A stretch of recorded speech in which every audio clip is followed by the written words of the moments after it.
우리 로마서로 기도하기 오늘은 16번째 시간 은혜와 기쁨을 나누는 동역자라는 제목으로 함께 말씀 안에 나누도록 하겠습니다.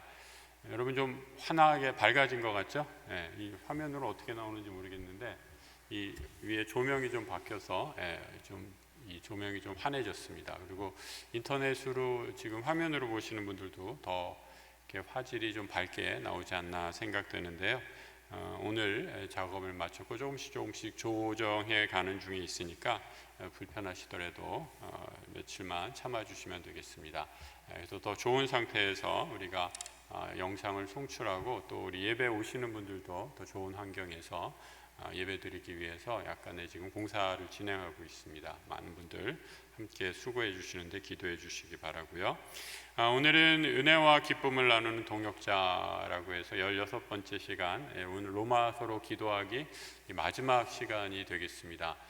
저도 이번 수요 영성 예배 때 로마서를 다루면서 사실 이제 로마서가 바울의 여러 서신 중에서 분량도 제일 많고 굉장히 어려운 신학적인 그런 내용을 담고 있는 책이라서 저한테도 좀 새로운 시도였던 것 같아요. 근데 여러 가지 또 말씀을 전하고 어떤 교환이나 이런 거 뭐 따로 준비하지 않고 이 말씀 안에서 우리 기도 제목을 좀 찾아보면서 함께 기도하는 시간이 참으로 유익했던 것 같습니다. 오늘은 그 16번째 시간이 되겠는데요. 이 바울이 오늘 15장, 16장에 걸쳐서 이 로마서를 이제 그 마무리하면서 어떠한 말씀으로 마무리를 하고 있는가라는 것들을 살펴보고 그가 이 로마의 교회에 보낸 편지를 통해서 하고자 했던 하나님의 사역의 그 궁극적인 목적, 또 어떻게 이 사역을 마무리하는가라는 것들을 한번 살펴보기를 원합니다. 사실 바울이 로마에 있는 성도들에게 쓴 편지가 이제 로마서가 되는데, 바울은 사실 로마의 이 로마 교우들, 로마에 있는 성도들을 한 번도 만나지를 못했어요. 이제 우리가 사도행전을 보게 되면 이 3차 전도 여행을 하고 이제 사실은 예루살렘을 거쳐서 이 로마로 가는데, 그 로마로 가는 길이 뭐 여행을 하기 위해서 또 만나고 싶은 사람을 만나러 가는 것이 아니라 예루살렘에서 잡혀서 로마로 호송되는, 그러니까 죄인의 신분으로 호송되는 상태였기 때문에 이 바울은 이 로마에서 그토록 바라고 원했던 로마 교우들과 만날 수는 없었던 것으로 보입니다. 그런데 이제 만나지 못했는데도 어떻게 이렇게 귀한 또 사랑이 넘치는 편지를 쓸 수 있었을까? 저는 이제 그런 것들 생각하면 우리가 성도 안에서 누리는 교제와 사랑이 얼마나 신비한 것인가라는 것들을 다시 한번 확인하게 되는데요. 이 바울이 로마서를 쓴 이유는 무엇인가? 이 제일 처음에 1장 15절에 이렇게 얘기하고 있어요. 로마서 1장 15절에 바울이 로마서를 쓴 이유를 이렇게 말하고 있는데, 같이 한번 읽어보죠. 그러므로 나는 할 수 있는 대로 로마에 있는 너희에게도 복음 전하기를 원하노라.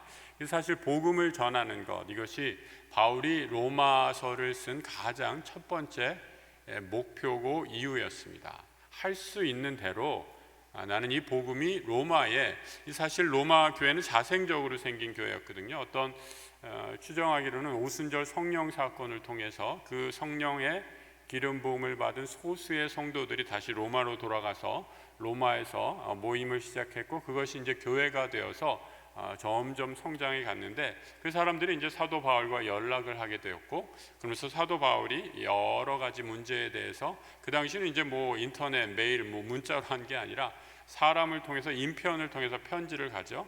그럼 그 편지에 대한 답을 쓰고, 이런 여러 가지 우리가 알지 못하는 수많은 과정들을 통해서 아주 긴 시간들을 통해서 연락들을 주고받으면서 이 로마서가 만들어졌다라는 것을 알게 됩니다.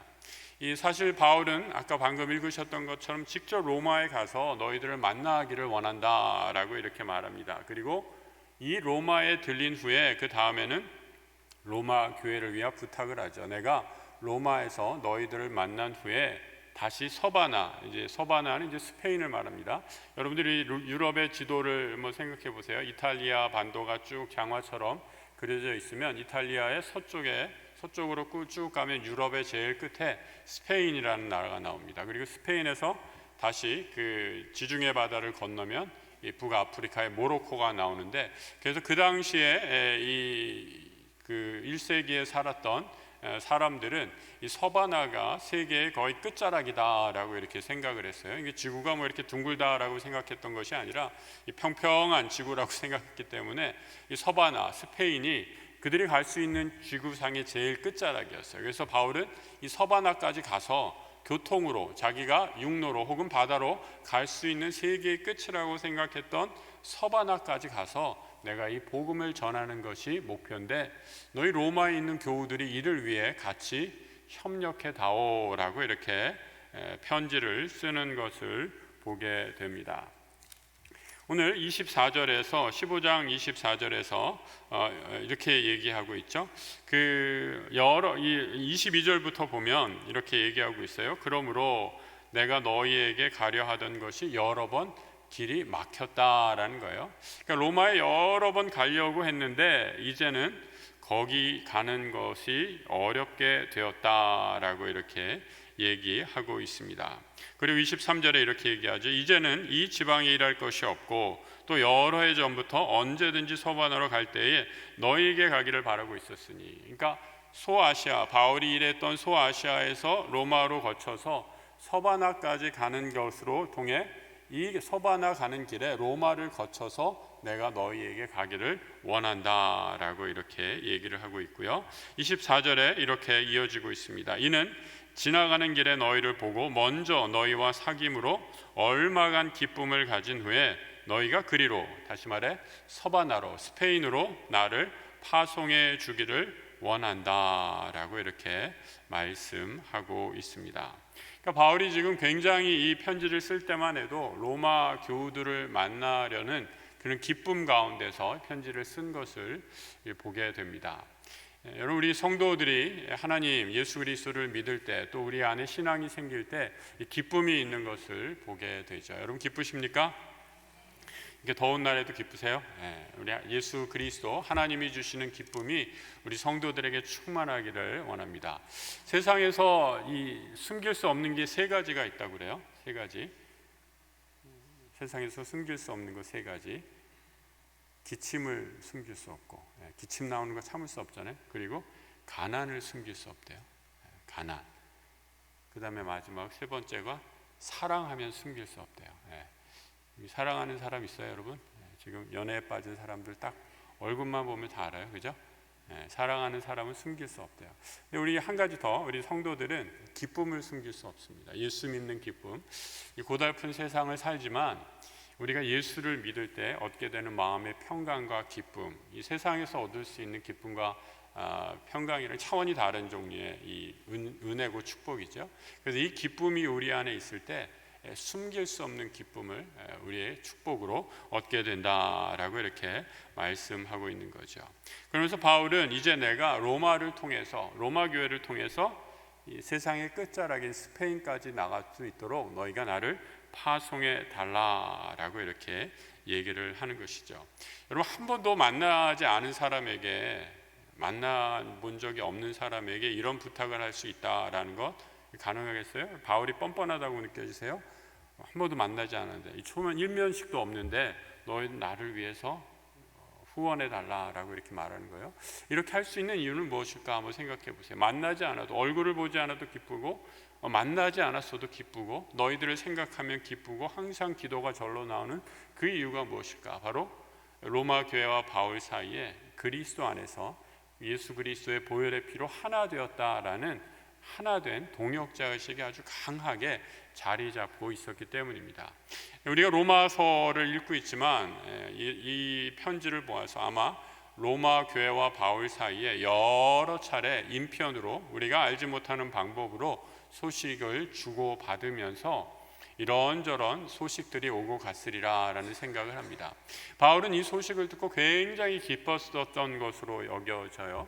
왜냐하면 자신이 직접 가서 복음을 세웠던 소아시아의 수많은 에베소라든지 빌립보라든지 골로새라든지 여러 교회들이 다 있는데 자신이 가지도 않은데 이렇게 자생적으로 로마에서 그리스도의 교회가 아름답게 성장하고 세워지는 것을 보면서 하나님의 역사가 얼마나 놀라운가라는 것을 확인했겠죠. 그러면서 참 감사한 마음, 로마 교회를 생각할 때마다 참 기쁜 마음으로 그들에게 나를 보내달라, 파송해달라라고 이렇게 부탁하고 있는 것입니다. 여러분, 우리 그리스도인들은요, 이 땅을 살아갈 때, 이 세상을 살아갈 때 여러분들이 처한 곳이 어디든지 간에 하나님이 나를 보내셨다라는 선교사의 마음으로 살아가는 우리 성도들이 되시기를 축복합니다. 하나님의 선교라고 하죠. 이 미션이라는 말, 미시오라는 말이 보냄을 받은 자라는 그런 뜻을 가지고 있어요. 우리는 세상에 파송받은 선교사입니다. 믿지 않는 자매가, 믿는 자매죠. 믿는 자매가 믿지 않는 형제를 만나서 사랑에 빠졌습니다. 기도를 많이 했어요. 어떻게 하면 이 형제와 이 형제를 사랑은 하는데 이 신앙 문제가 굉장히 걸렸어요. 결혼을 해야 되나 말아야 되나. 이 자매한테는 신앙이 굉장히 중요한 이유였고 그 조건이었고, 이 형제는 별로 신앙을 아직 받아들일 준비가 안 돼 있었던 거죠. 결혼을 놓고 기도하는데 하나님의 음성을 듣게 됩니다. 네가 믿지 않는 그 가정에 선교사로 파송받았다라고 생각하고 그곳에 가서 하나님의 복음을 전해라라는 그런 음성을 듣게 됩니다. 여러분, 우리 그런 음성을 듣고 막상 시집살이, 결혼을 시작했지만 여러 가지 환난, 어려움들이 있었습니다. 시댁 관계가 너무 힘들었고요. 많은 어려움들이 있었고요. 설상가상으로 좀 시간이 지나면서 남편은 병으로 10년 만에 사별을 하게 됩니다. 남은 아이들을 혼자 다 키워야 하는 그런 위기 가운데 처해지죠. 근데 여러분, 이 여성들은 이 위기가 닥칠 때 특히 엄마들은 더 강해지는 것 같아요. 그죠? 처녀는 약하지만 엄마는 위대한 것 같아요. 동의하십니까? 이 아이가 있으니까 이 아이, 남겨준 아이를 내가 키워야겠다라는 생각을 하니까 이 결혼할 때, 그러니까 하나님께서 자기에게 처음 주셨던 그 음성, 너는 이 집에 보냄을 받은 선교사다라는 그런 음성이 떠올랐어요. 그래서 이 자녀들을 위해서 최선을 다해 양육하고, 또 하나, 내가 이 집에 시집 온 이유, 하나님께서 나를 선교사로 부르셨다라는 것을 기억하면서 그 시댁 식구들을 위해서, 믿지 않는 시댁 식구들을 위해서 조금의 불평도 하지 않고 끝까지 섬기고 하면서 무려 30년을 그렇게 섬기면서 시댁 식구들을 하나하나 전도해서 하나님의 사람으로 만든 것을 간증처럼 듣게 된 것을 보게 됩니다. 여러분, 우리가 이 세상에 살면서 내가 일하게 되는 곳, 내가 일하는 직장, 또 내가 만나게 되는 모든 사람들, 믿지 않는 사람들이라면, 믿지 않는 환경이라면 바로 그곳이 하나님께서 나를 선교사로 보낸 선교지임을 꼭 기억하시기 바랍니다. 여러분, 오늘날 선교는 어디 먼 배 타고 비행기 타고 가서 오지에 가서 선교하는 것이 아니라, 오늘날 선교는 바로 내가 살아가고 있는 삶의 자리에서 하나님이 나를 보내셨다라는 그런 믿음의 고백에서 이루어지는 것이 오늘날 하나님의 선교임을 꼭 기억하시면서 여러분들이 보냄을 받는 그곳에서 선교사의 마인드로 살아가는 우리 모든 주의 백성들 되시기를 축복합니다.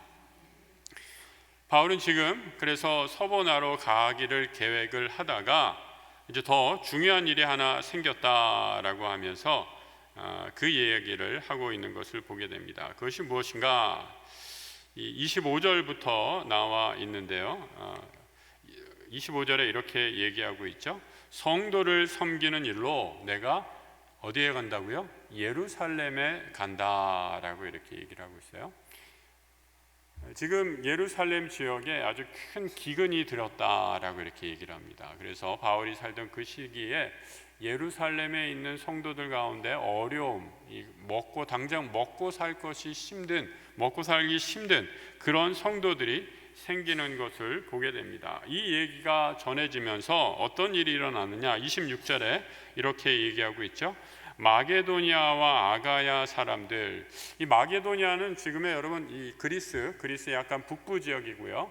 이 마게도니아와 이 아가야는 마게도니아의 약간 아래 남쪽 지역입니다. 그래서 아가야의 수도가 이 고린도 교회, 고린도라는 지역이었고요. 그래서 아무튼 이렇게 소위 오늘날 얘기하는 이제 발칸 반도 지역으로 이렇게 쭉 연결되어 있는 그런 지역입니다. 이제 에게해와 이오니아의 그 사이에 낀 발칸 반도 지역인데, 이 지역에 있는 사람들, 바울이 이제 개척했던 지역의 교회들이죠. 이 지역에 있는 교회들이 예루살렘에 큰 기근이 났다라는 소식을 듣고, 우리가 예루살렘 교회의 성도들을 위해서 도움을 줘야겠구나라고 모금을 했다는 거예요.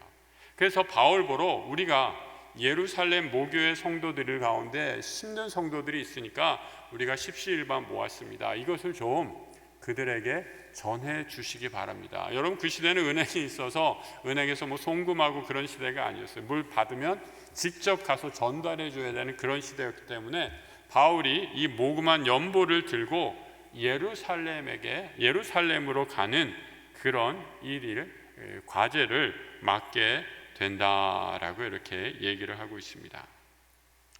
그러면서 26절에서 마게도니아 사람들, 아가야 사람들이 예루살렘의 가난한 자들을 위해서 기쁘게 얼마를 연보했다라고 하면서 그 이어지는 구절 27절을 한번 보세요. 우리 같이 한번 읽어볼까요? 저희가 기뻐서 하였거니와 또한 저희는 그들에게 빚진 자니 만일 이방인들이 그들의 영적인 것을 나눠 가졌으면 육적인 것으로 그들을 섬기는 것이 마땅하니라.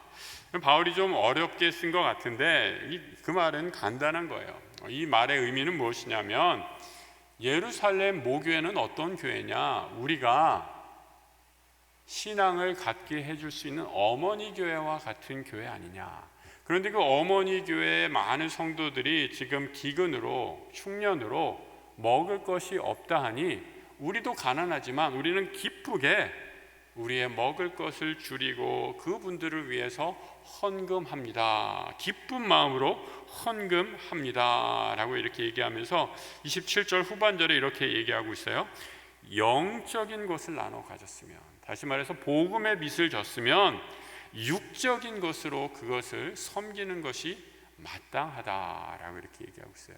그럼 참 이게 재미있는 표현이에요. 우리가 흔히 생각하듯이 영과 육이 이렇게 분리돼서 우리는 생각하기 쉬운데, 영적인 것은 아주 막 이렇게 거룩하고 홀리하고 기도하고 막 신유의 은사를 체험하고, 물론 그런 건 영적이다라고 할 수 있지만, 그러면 이렇게 함께 먹고 나누고 즐거워하는 것은 영적인 것이 아니냐? 절대 그렇지 않다라는 거예요. 바울은 지금 영적인 것에 대한 빚을 지었기 때문에 당장 필요한 먹을 것을 함께 나누는 것도 우리가 그들을 위해 해야 할 영적인 구제 사업 가운데 하나다라고 말하면서, 말로만 사랑하는 것이 아니라 구체적으로 행동하고 섬기는 것을 말해주고 있어요. 오늘 새벽에 마태복음 26장인가요? 25장인가를 읽었는데 그 후반절에 뭐냐면, 여러분들 잘 아시죠? 양과 염소의 비유가 쫙 나오잖아요. 양과 염소의 비유의 핵심은 무엇입니까? 여러분들이 비유에서 잘 아는 것처럼 인자가 다시 오실 때, 예수님이 다시 이 세상을 심판하러 오실 때 줄인 자에게 먹을 것을 주고 없는 자에게 목마른 자에게 마실 것을 주고 감옥에 있을 때 찾아와서 위로해 준 자에게 하늘의 상급으로 내가 축복하리라 라는 말씀이거든요. 마지막 심판의 날에. 그러니까 이 말씀을 듣고 의인들이 깜짝 놀라요. 아니, 언제 우리가 그런 일을 했습니까? 우리는 주님을 그렇게 대접한 적도, 주님을 먹인 적도, 주님에게 옷을 드린 적도 없습니다 라고 얘기하자 주님이 이렇게 말씀하시죠. 여기 있는 지극히 작은 사람에게 한 것이 곧 나에게 한 것이다 라고 말씀하시죠. 그러니까 예수님의 말씀 안에서 하나님 사랑과 이웃 사랑이 완전히 하나가 되어서 이것이 우리 삶으로 드러나는 것임을 보게 됩니다. 여러분, 우리 신앙이요, 하나님 사랑은 교회에서만 하고 이웃 사랑은 그냥 전혀 나와는 상관없이 하고, 이렇게 되면 신앙의 모습이 어떻게 되는지 아세요? 그걸 이제 위선자라고 해요. 위선자. 우리 안에 다 그런 모습들이 좀 있어요. 우리 안에 그런 모습들이 있어요. 하지만 이런 간격을 좁혀가기 위해서 정직한 삶을 살려고 노력하는 것, 그것이 바로 건강한 성도의 삶이다라는 거죠. 하나님 사랑은 여러분 어떻게 확인되는가? 내가 이웃 사랑하는 만큼만 하나님 사랑이 온전히 드러나고 확인된다라는 거예요. 내 눈에 보이는 형제를 사랑하지 않으면서 하나님 사랑한다라는 것은 거짓이다라고 말씀하시는 이유가 바로 여기에 있다라는 거죠. 바울은 지금 예루살렘에 있는 우리와 한 지체된 여기 로마에 있는 성도들과 예루살렘에 있는 성도들 너무 멀어서 만난 적도 없어요. 누군지도 몰라요. 하지만 우리가 그리스도 안에서 영적으로 빚을 지고 하나님 안에서 하나 되었기에 그들이 어려움을 겪게 되자 마치 내가 당한 일처럼, 내 형제 자매가 당한 일처럼 생각하면서 드리고 섬김으로써 하나님 나라의 사랑, 예수 그리스도의 사랑을 실천한다라는 거죠. 우리가 얼마 전에 이 우크라이나의 전쟁이 났을 때 이렇게 헌금했잖아요. 우리 많은 분들, 우리 저도 깜짝 놀라고 우리 장로님들도 깜짝 놀랐어요. 우리 성도들이 어려운 가운데 다들 어렵고 힘들잖아요. 우리 우크라이나에 있는 형제 자매들을 위해서 헌금하셔서 많은 금액들이 하나님 앞에 또 우리 교단을 통해서 그쪽에 전해졌습니다. 그래서 우크라이나에 지금 코리아 빌리지라고 생겨가지고 그곳에 많은 난민들 한국 교회에서 보낸 헌금으로 섬기는 일을 선교사님들을 통해서 하고 있는 것을 보게 됩니다. 우크라이나에 있는 기독교 형제자매들 믿음 안에서 기독교인이 아니라고 해도 우리는 그들 얼굴도 몰라요, 이름도 몰라요. 하지만 예수 그리스도 안에서 우리가 하나된 교회들이기 때문에 그 사랑을 실천하기 위해서 우리가 가진 것의 일부를 기쁨으로 드린다라는 거죠. 우리 형제 자매를 사랑하십니까? 네. 말로만 사랑하지 마시고요. 형제 자매를 사랑하려면 어떻게 돼요? 지갑을 여셔야 돼요. 내가 가지고 있는 물질을 쓰면서 밥이라도 한번 사주면서 사랑해야 그것이 참된 사랑으로 온전히 그만큼 내 사랑이 확증된다라는 거죠. 영적인 것을 나눠 가졌으면 육적인 것으로 그들을 섬기는 것이 마땅하다라는 것을 꼭 기억하시기 바랍니다. 이것이 분리되는 것이 아니라 예수님도 말씀하시죠. 재물이 있는 곳에 너의 마음이 있다. 마음이 있는 곳에 우리의 재물이 있기 마련입니다. 우리의 마음으로 우리의 사랑을 우리의 재물로 표현할 줄 아는 성도들이 되시기를 축복합니다. 이 섬김의 일을 마친 후에 28절에 이렇게 이어지고 있어요. 내가 이 일을 마치고, 그러니까 예루살렘에서 이 아가야와 마게도니아 성도들이 헌금한 돈을 가지고 예루살렘까지 가서 이 연보를 전한 후에 이 모든 일을 마치고 이 열매를 확증한 후에 다시 로마에 들렸다가 계획한 대로 서바나 스페인까지 가리라요. 미래형이에요. 그렇게 계획을 세웠다라는 겁니다. 그런데 여러분 이 기도의 제목이 29절에 그리고 이렇게 마지막 이렇게 마무리를 하고 있어요. 내가 너에게 나아갈 때 29절에 그리스도의 충만한 복을 가지고 갈 줄 아노라 라고 이렇게 얘기하고 있어요. 그러니까 여러분 바울이 지금 상상하면서 쓰는 거예요. 내가 여기 아가야와 마게도니아에 있는 형제자매들이 로마에 있는 예루살렘에 있는 교우들을 위해서 이렇게 헌금했어요. 거기 있는 사람들이 또 얼마나 기쁘고 감사하게 여기겠어요. 그 소식을 다시 가져오고 와서 로마에다가도 전해주고 그들을 헌금한 그 아가야와 이 마게도니아 사람들에게도 이 소식이 전할 것을 생각하니까 바울이 막 그것만 생각해도 너무 기쁘고 감사한 거예요. 그래서 이 충만한 복을 가지고 내가 다시 로마에 들려서 이 기쁘고 아름다운 소식을 나눈 후에 다시 내가 이 서바나 스페인으로 나아가리라 라고 이렇게 말씀하고 있습니다.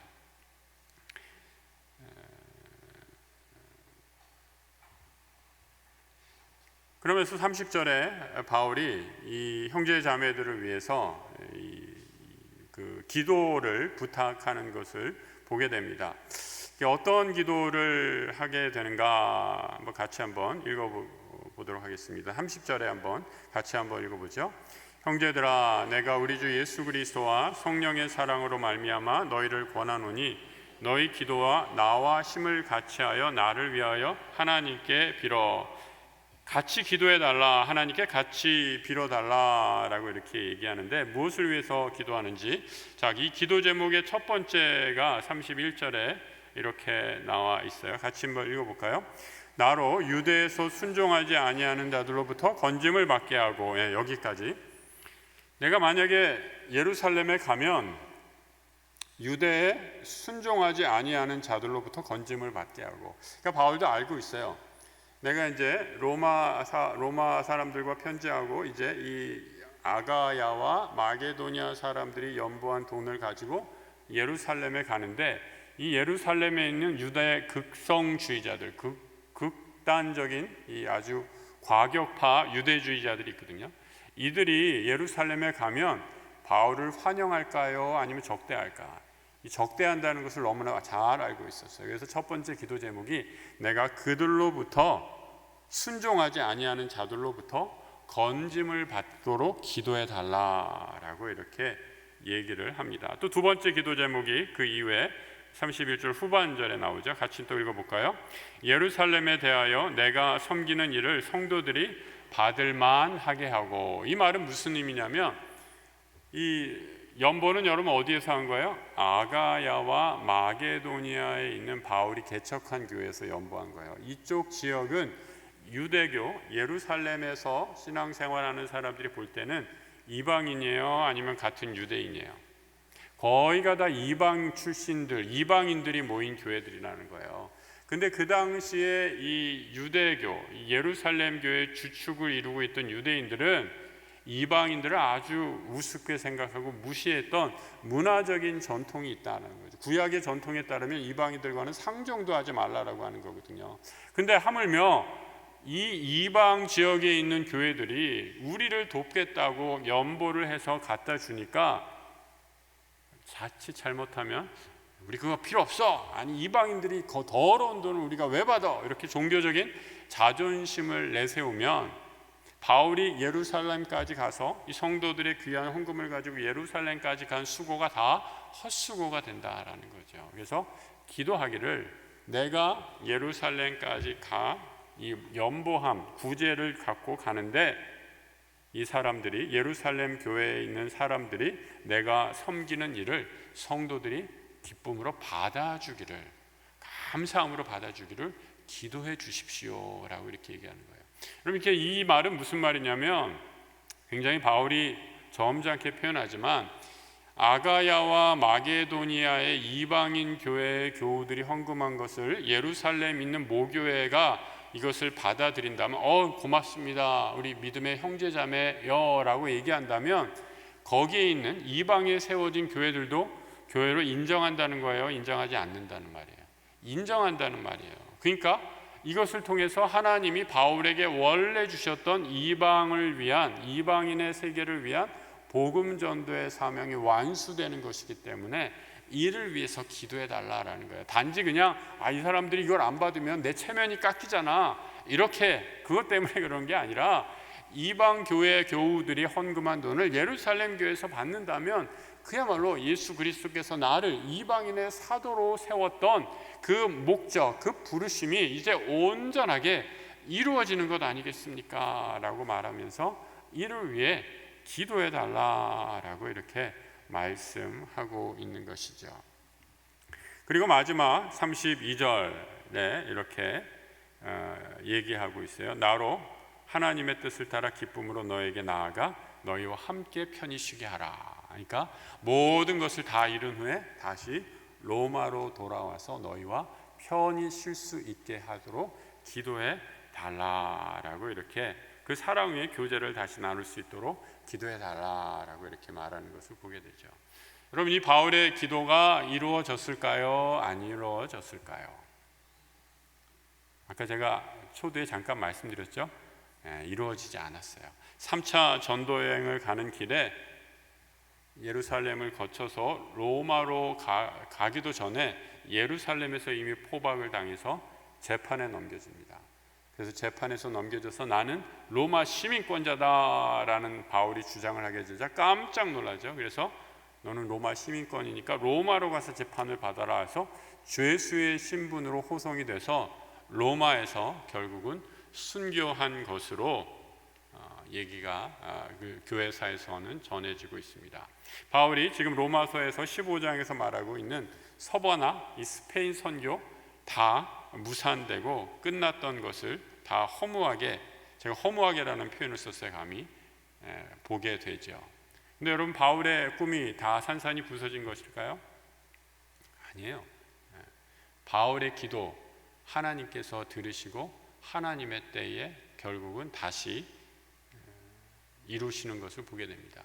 문제는 하나님의 계획, 바울의 계획, 하나님의 계획 안에서 바울의 계획이 수정되고 또 때로는 변경되고 때로는 이루어지지 않는다 할지라도 우리 눈에 그렇게 보이지, 하나님의 계획 안에서 그 모든 것들이 하나님의 타임에 맞게 이루어지고 있었다라는 것을 보게 되죠.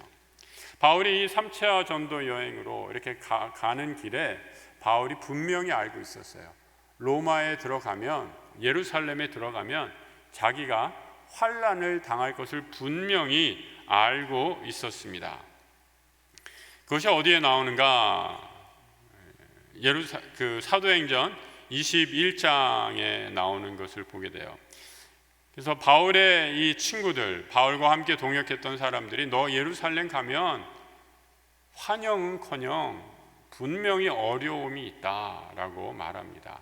그래서 가지 말라고 얘기합니다. 그러자 바울이 이 가지 말라라는 바울의 동역자들의 말을 뿌리치고 사도행전 21장 13절 이하에서 이렇게 말하는 것을 보게 됩니다. 우리 같이 한번 읽어볼까요?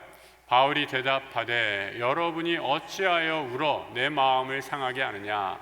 나는 주 예수의 이름을 위하여 결박당할 뿐 아니라 예루살렘에서 죽을 것도 각오하였느니라 하니 그가 권함을 받지 아니하므로 우리가 주의 뜻대로 이루어지이다 하고 그쳤노라. 그러니까 바울의 동역자들이 어느 정도로 말렸냐면 바지끄레기를 잡고 울면서 말렸어요. 절대 가지 마세요. 거기가 어떤 곳인데 거기를 갑니까? 아무리 저 성도들이 연보를 했다고 해도 그 연보가 지금 문제가 아닙니다. 당신 목숨이 달려있는 문제예요. 거기에 있는 사람들이 당신을 죽이려고 벼르고 있는 거 당신도 잘 알고 있지 않습니까? 바울도 알고 바울의 동역자들도 알아요. 거기 예루살렘에 가면 위협이 있을 것이다 라는 거 알아요. 그런데 여러분, 이 위협에 대해서 어떻게 반응하는가? 바울의 모습을 보세요. 나도 안다 하지만 주 예수 이름을 위하여 나는 결박뿐 아니라 예루살렘에서 죽을 각오까지 한다라는 거죠. 하나님의 종, 하나님의 참된 종의 모습을 보여주고 있습니다. 바울의 결심이 굳은 것을 보고 그의 친구들도 이제 더 이상 바울을 만류하지 않는 것을 보게 되죠. 바울의 이런 그 순종을 통해서 하나님의 역사, 하나님의 복음이 전파되고 있는 것을 보게 됩니다. 죽으러 가는, 어떻게 보면 자신의 마지막이 가까이 오는 길임을 알고 바울은 마지막 이제 16장으로 넘어가게 되는데 이 일꾼들, 자기와 함께 일했던 동역자의 이름을 하나하나 언급하고 있습니다. 이게 마치 저는 16장을 읽을 때마다 이거 마치 바울의 유언과 같다라는 생각들이 들어요. 그 마지막 호흡이 다가올 때를 알고 여러분의 인생을 한번 돌아볼 때 참 고마운 사람들, 감사한 사람들, 나와 함께 하나님 나라 일을 하면서 동역했던 사람들, 그런 사람들이 떠오르고 그런 사람들로 인해 내가 참 하나님께 감사하고 복받은 삶을 살았구나라는 그런 귀한 믿음의 고백이 있기를 축복합니다. 마지막이 다가오는 막 빗장이 얼굴이 떠오르고 그러면 안 되겠죠? 어떤 사람들의 얘기를 하고 있는가? 16장 1절부터 한번 볼게요. 16장 1절 한번 같이 한번 읽어볼까요? 내가 갱그레아 교회의 일꾼으로 있는 우리 자매 베베를 너에게 추천하노니 2절까지 같이 이어서 읽어보겠습니다. 너희는 주 안에서 성도들의 합당한 예절로 그를 영접하고 무엇이든지 그에게 소용되는 바를 도와줄지니 이는 그가 여러 사람과 나의 보호자가 되었음이라. 이 베베라는 이름이 등장을 하고 있습니다. 자매 베베라고 얘기하고 있어요. 그러니까 여성 지도자예요. 제가 지난 주일에도 설교 말씀을 드렸지만 이 디모데서에서 여성의 리더십을 부정하는 것 같은 얘기를 하고 있는데, 디모데 교회, 디모데가 목회하고 있는 교회의 아주 특정한 상황에서만 그러했지, 오늘 로마서에서 보는 것처럼 여러분 성경에는 아주 다양한 여성 리더십의 이름이 분명하게 나오는 것을 보게 되고, 이들이 바울의 선교 사역 또 하나님 나라 복음 사역에 결정적이고 중요한 역할들을 하고 있는 것을 보게 됩니다. 이 베베라는 여성, 여기서 일꾼이다라고 이렇게 얘기하고 있는데, 그래서 일꾼이다라는 디아코노스라는 말은 이 집사의 여성형이에요. 헬라어.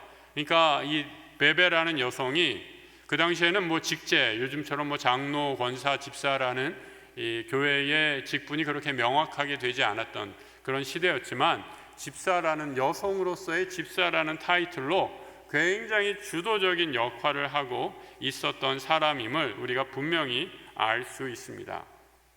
그리고 이 베베를 향해서 뭐라고 얘기하는가? 나와 여러 사람들의 보호자가 되었다라고 이렇게 얘기를 하고 있어요. 파트론스라는 말인데, 이 그리스 로마 사회에서는요, 여러분, 소위 후견인과 후원자라는 개념이 굉장히 사회에서 성행했어요. 그러니까 가문의 영향력을 키우기 위해서 내가 재력이 있는 사람이면 내가 후원자가 돼서 좀 똑똑하고 전도가 유명한 청년들을 나의 양녀로 삼아서 우리 가문의 사람으로 삼는 거예요. 그러면 우리 가문의 세력이 점점 커지는 거죠. 그래서 그런 일들이 굉장히 많았는데, 이 베베는 어떤 역할을 했는가? 바로 신앙 안에서 믿음의 사람들을 재정적으로 후원하고 서포트하는 그런 역할을 했다라고 이렇게 말하고 있습니다. 이런 것으로 보아서 이 베베는 그 당시에 이 겐그레아 지방에 굉장히 높은 지위를 갖고 있는 여성, 아마 귀족 여성이었을 것이다 라고 추측을 합니다. 그리고 상당한 재력가로서 함께 보호자가 되었다라는 말로서 그 자신이 가지고 있는 재물로 바울과 이 선교를 위해서 중요한 역할을 하는 귀한 하나님의 일꾼이었음을 분명히 확인할 수 있게 됩니다. 그리고 바울이 이 베베를 향해서 이 로마 교회에게 이렇게 얘기하고 있죠. 정중하게 베베를 영접하라. 무엇이든지 필요하든지 도우라라는 거예요. 그러니까 이미 바울이 베베로부터 엄청난 도움을 많이 받았기 때문에 베베르가 그 교회에 가면 너희들이 할 수 있는 최고의 환대를 베풀어 다오라고 이렇게 부탁을 하고 있는 것을 보게 됩니다. 같이 일하는 사람, 동역자다라고 얘기하잖아요. 동역자들과 나누는 우정이 얼마나 귀하고 귀한가. 하나님 나라의 복음을 위해서 여러분, 우리가 혼자서는 감당할 수 없어요. 하나님 나라의 복음을 독불장군식으로 나 혼자만, 내가 잘나서 내가 모든 것을 감당하겠다라고 생각하는 사람은 절대 하나님 나라의 일을 감당할 수 없습니다. 우리가 다 내가 맡은 부분에서 내게 주신 달란트로 여러 가지 모양으로 함께 섬길 때 하나님 나라의 사역이 온전해지는 것을 보게 됩니다. 1976년 당시에 미국 대통령 지미 카터가 대통령 캠페인, 프레지던트 캠페인을 할 때 이 재정이 넉넉하지 않았어요. 그래서 카터가 꾸린 선거 캠페인의 방법은 뭐였냐면 친척들을 다 동원한 거예요. 자기 아들, 딸, 이모, 사촌 막 이렇게 동원하면서 이 카터 대통령은 미국 이 대통령 이 역사 가운데 여러 가지 평가가 있습니다. 근데 이제 그런 평가 가운데 좀 시니컬한 평가는 대통령으로서 능력은 좀 부족했지만 가장 정직한 대통령이었다라는 그런 평가를 받아요. 선거 운동을 할 때 이 카터 대통령은 어떤 원칙을 세웠느냐?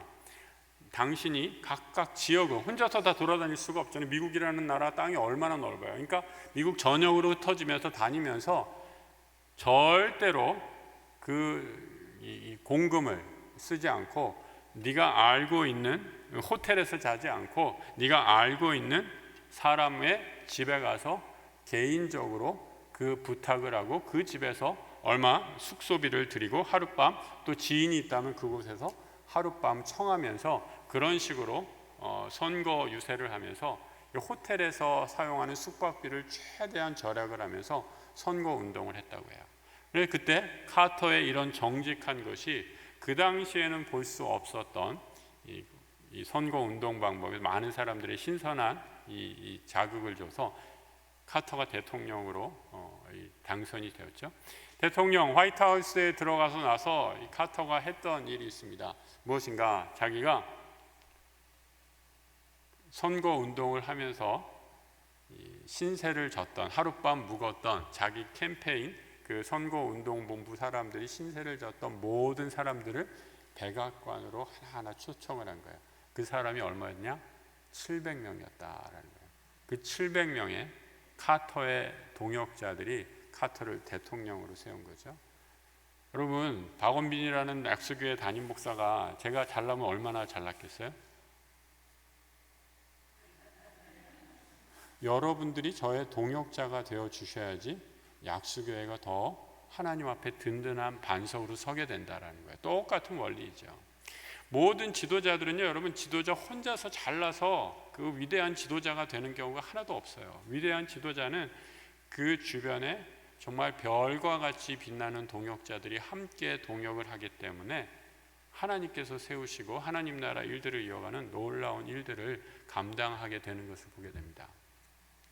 바울이 지금 여기에서 나오는 쭉 일꾼들 이렇게 보면 여러 사람들이 있는데 그 다음에 나오는 사람들이 바로 브리스가와 아굴라라는 사람이 여러 명이 나오는데 브리스가와 아굴라, 이건 이제 이 시간이 없으니까 아주 간단하게만 얘기할게요. 이 부부예요, 부부. 이 어떤 부부냐? 이 바울의 동역자인 부부예요.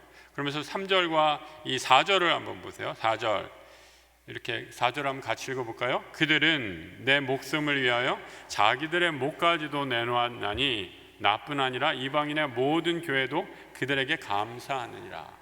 바울을 위하여 자기의 목까지도 내놓을 수 있는, 자기의 모든 것을 다 바칠 수 있는 헌신적인 부부가 있었기에 바울과 같은 위대한 사도가 선교의 사역을 할 수 있었다라는 거죠. 놀라운 사실이죠. 이어지는 9절, 5절 같이 또 읽어볼까요? 저희 집에 있는 교회에도 문안하라. 여러분, 저희 집, 누구의 집이에요? 브리스가와 아굴라의 집이에요. 자기의 집을, 초대교회는 이런 건물이 있었던 것이 아니에요. 가정교회 형태였어요. 가정교회로서 자기의 집을 교회 공동체 성도들을 위해 아낌없이 내어놓았기 때문에 그 교회가 바울의 선교 사역의 전초 기지로서 하나님 나라의 일들을 감당할 수 있었다라는 거죠.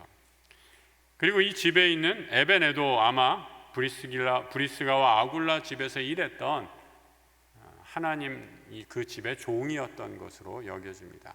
그러니까 그 집에, 여러분, 이 한 사람의 집에 그 시대는요, 주인과 종의 신분 관계가 있었던 계급, 그 종과 주종 관계의 사회였어요. 그런데 이 가정에서 예수 그리스도의 복음이 전파되니까 종과 주인이 한 가정에서 예배드리는 놀라운 일들이 일어나게 되는 거죠. 누구의 헌신으로? 브리스가와 아굴라의 헌신으로. 또 재밌는 것은 브리스가가 아내고 아굴라가 남편이에요. 근데 항상 성경에 보면 아내의 이름이 먼저 나요. 브리스가와 아굴라. 아굴라와 브리스가 나온 건 거의 용례가 없고 한두 번인가 나오고, 브리스가와 아굴라가 훨씬 더 빈번하게 많이 나오는 것을 보게 됩니다. 무엇인가? 아굴라가 브리스가에게 꽉 잡혀 살았다는 거죠. 브리스가가 가정에서 여성으로서 하나님 나라의 일을 하는데 앞장서는 가정의 여성으로서 이 일을 감당했다라는 것을 보게 됩니다.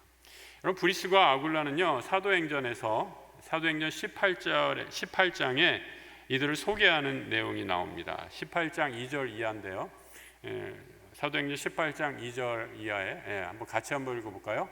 아굴라라 하는 본도에서 난 유대인 한 사람을 만나니 글라우디아가 모든 유대인을 명하여 로마에서 떠나라 한 거로. 자, 거기까지만요. 글라우디오는 로마 황제예요. 그 당시 로마 황제가 모든 유대인들을 추방하는 추방 명령을 내렸어요. 그래서 그때 다시 자막 올려주세요. 그 안에 브리스길라와 함께 이달리아, 이탈리아를 이달리아 한자 표현하면 이런 식으로 표현하는데, 이탈리아에서부터 새로 와가지고 바울이 그들에게 가서 그 다음에 어떻게 해요? 생업이 같음으로 함께 살며 일을 하니 그 생업은 천막을 만드는 것이었더라. 여기서 후이 텐트 메이커라는 얘기가 나오는 거죠. 그러니까 이 브리스가와 아굴라는 고향을 떠나 쫓겨난 사람이에요. 갑자기 쫓겨났는데 텐트 만드는 기술이 있는 사람이어서 바울과 함께 동고동락하면서 함께 선교 훈련을 하고 교제하고 함께 삶을 나누면서 동역자로서 파트너로서 선교사의 삶을 살게 된 것이죠. 근데 이 브리스가와 아굴라가 바울과 여러 면에서 함께 사역하고 있는 것을 보게 됩니다. 18장 18절 사도행전 18장 18절에 바울이 에베소로 떠날 때 여기서도 브리스길라와 아굴라가 함께 하였다라고 이렇게 얘기하고, 이 겐그레아라는 지방의 이름, 아까 베베이의 출신지죠. 여기서 바울이 서원을 했을 때 겐그레아라는 이름이 다시 나오는 것을 보게 됩니다. 그래서 에베소로 같이 바울과 동행했다가 이제 아까 그 황제 글라우디오라는 황제의 추방명이 이제 황제가 바뀌고 나서 이 추방명령이 해제된 후에 다시 로마로 돌아와서 자기의 집을 또 내어놓고 모든 것을 하나님께 드린 것을 보게 돼요. 디모데후서 4장 19절을 보면 이렇게 얘기하고 있어요. 디모데후서 4장 19절 같이 또 읽어볼까요? 브리스가와 아굴라 및 오네시모의 집에 문안하라 라고 이렇게 얘기를 하고 있어요. 그러니까 이 브리스가와 아굴라 부부가 다시 이탈리아로 돌아와서 다시 예수 하나님의 사역, 바울을 돕는 사역을 계속했다라고 이렇게 세역을 하고 있는 것을 보게 됩니다. 또 5절에 오늘 16장 5절에 이런 얘기가 있죠. 저희 집에 있는 교회에도 문화라. 아까 잠깐 말씀드렸듯이 이탈리아에 이미 집이 있었어요. 아까 얘기했잖아요. 이탈리아에서 쫓겨났는데 쫓겨난 사람이 다시 이탈리아로 돌아왔을 때 이 집이 있었다라는 거예요.